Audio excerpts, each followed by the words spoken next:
আসসালামু আলাইকুম ওয়া রাহমাতুল্লাহি তাআলা ওয়া বারাকাতুহু। আশা করি প্রিয় দর্শক সবাই আপনারা ভালো আছেন। আজকে নতুন একটি ব্লগে আপনাদের সবাইকে স্বাগতম। তো প্রিয় দর্শক, এখন আমরা আছি কদমতলীতে। এখান থেকে আজকের যাত্রা শুরু করছি। আজকের গন্তব্য বাংলাদেশ, অন্যতম আকর্ষণীয় দর্শনীয় স্থান বাংলাদেশ সামরিক জাদুঘর। তো প্রিয় দর্শক, ফাইনালি চলে যাচ্ছি সামরিক জাদুঘর দেখতে সবাই। তো আমরা যারা ঘুরতে বের হয়েছি, আলহামদুলিল্লাহ আজকের ভ্রমণে আমি একা নই, আমার সঙ্গে আছেন আমার টুকটুকি রাজকন্যাটা আছে, এবং কি ওনার আম্মু আছে, শ্বশুর শাশুড়ি, খালা শাশুড়ি এবং নানি শাশুড়ি, এবং কি আমার শালার স্ত্রী। সবাই মিলে একসঙ্গে ঘুরতে এসেছি বাংলাদেশ সামরিক জাদুঘরে। পরিবার নিয়ে এভাবে সময় কাটানো আনন্দই আলাদা। এখন আমরা বাইতুল মুকাররমে আছি। বাইতুল মুকাররম বাংলাদেশের জাতীয় মসজিদ। দূর থেকে এই সৌন্দর্য নজর কাড়ে। প্রতিটি দেশের বিভিন্ন প্রান্ত থেকে অসংখ্য মানুষ এখানে সালাত আদায় করতে আসেন। সুযোগ হলে আপনারা একবার এসে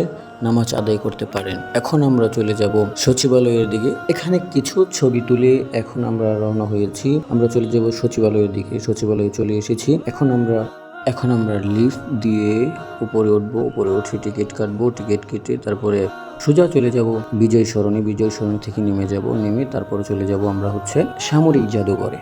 এখন আপনারা দেখছেন আমরা উপরে উঠতেছি লিফট দিয়ে। তারা সর্বপ্রথম এসেছে ঢাকায় এসে এই অনুভূতি নিচ্ছে। সত্যি আমি যতটুকু জানি, সত্যি অসাধারণ ছিল ওই দিনটা আমার জন্য। তাদের জন্য আমার মনে হয় আজকের দিনটা তাদের স্মরণীয় রাখার মতোই। তো ফাইনালি উঠে পড়েছি মেট্রোতে। সচিবালয় থেকে রওনা দিয়েছি আমরা। আনন্দের বিষয় হচ্ছে আমার কাছে আমার মেয়েটা আমার কোলে, খুবই আনন্দ লাগছে। তার জীবনের প্রথম এই ঢাকা শহরে ঘোরা। আলহামদুলিল্লাহ ফাইনালি চলে এসেছে আমরা এখন সচিবালয় থেকে বিজয় সরণি স্টেশনে। এখন আমরা নিচে নামবো, তারপরে চলে যাব আমরা সামরিক জাদুঘরে। আমার এখানে একটা বিষয় কষ্ট লাগছিল, সেটা হচ্ছে নানু খুবই অসুস্থর মতো হয়ে গিয়েছিল।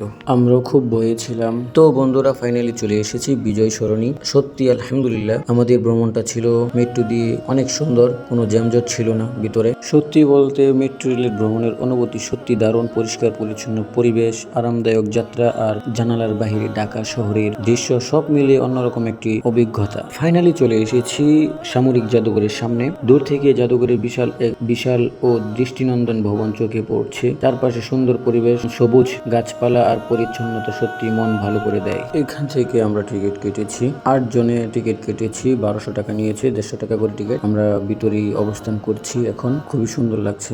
প্রথমে যে দৃশ্যটা আমার চোখে পড়েছে, এটা হচ্ছে আপনার সেনাবাহিনীদের একটা মুভমেন্ট। তো চলুন কথা না বাড়িয়ে আগে জাদুঘরের সুন্দর পরিবেশটা একটু ঘুরে দেখি।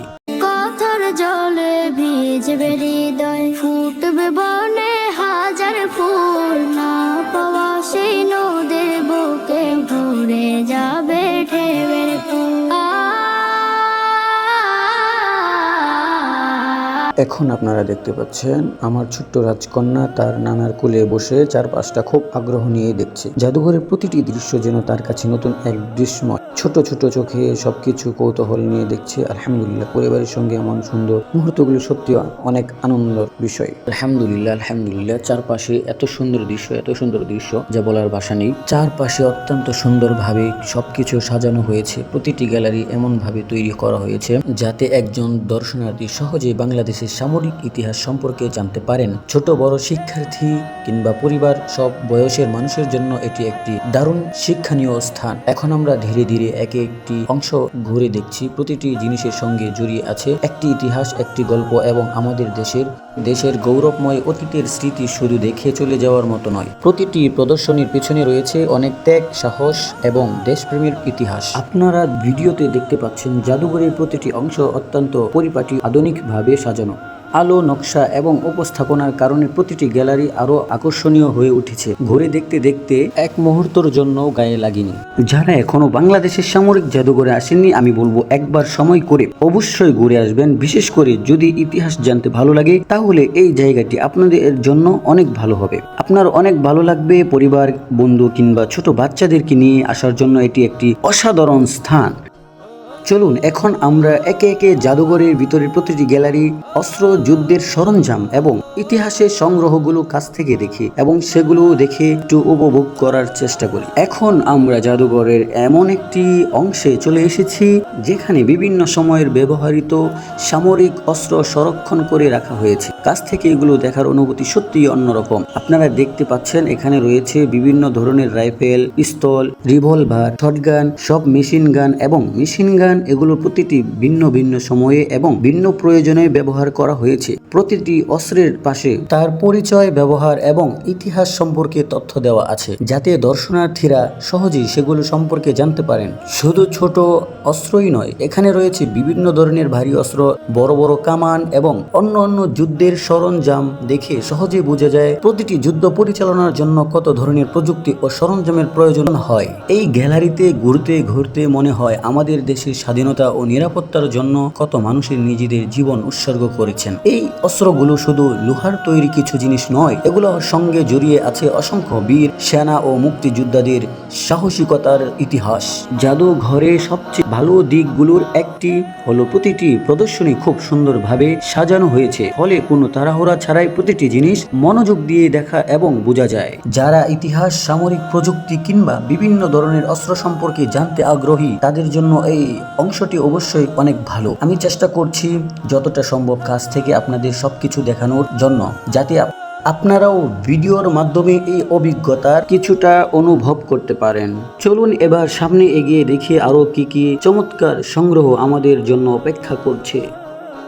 প্রিয় দর্শক, এখন দেখতে পাচ্ছেন আমাদের এখানে যে যুদ্ধস্থ বিমান, তারপরে হচ্ছে ট্রেন, তারপরে হচ্ছে হেলিকপ্টার, আরো বিভিন্ন অনেক কিছু দেখা যাচ্ছে এখানে, আপনারা দেখতেই পাচ্ছেন ভিডিওর মাধ্যমে।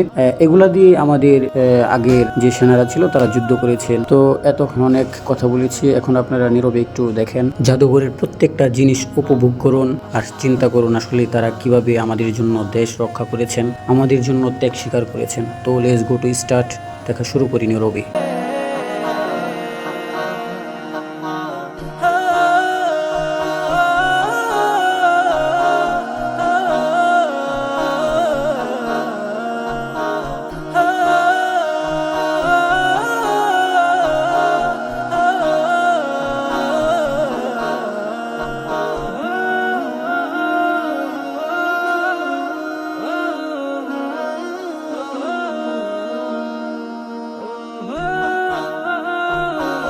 তো দেখতে পাচ্ছেন আমার ছোট রাজকন্যাটাকে নিয়ে আমি খুব ব্যস্ত জীবন কাটাচ্ছি। একটু ঘোরাফেরার মধ্যে তাকে আনন্দ দিতে পেরেছি। সন্তান বাবার কোলে উঠে ঘোরাফেরা করবে, মজা করবে, এটাই স্বাভাবিক। আজকের ব্লগটি যদি আপনাদের ভালো লেগে থাকে তাহলে ভিডিওটি কেমন লাগলো তা অবশ্যই কমেন্ট করে জানাবেন। আপনাদের মতামত আমাকে আরো ভালো লাগার জায়গা তৈরি করে দেয়। আজকের মতো বিদায় নিচ্ছি, ভালো থাকবেন, সুস্থ থাকবেন, আল্লাহ হাফেজ।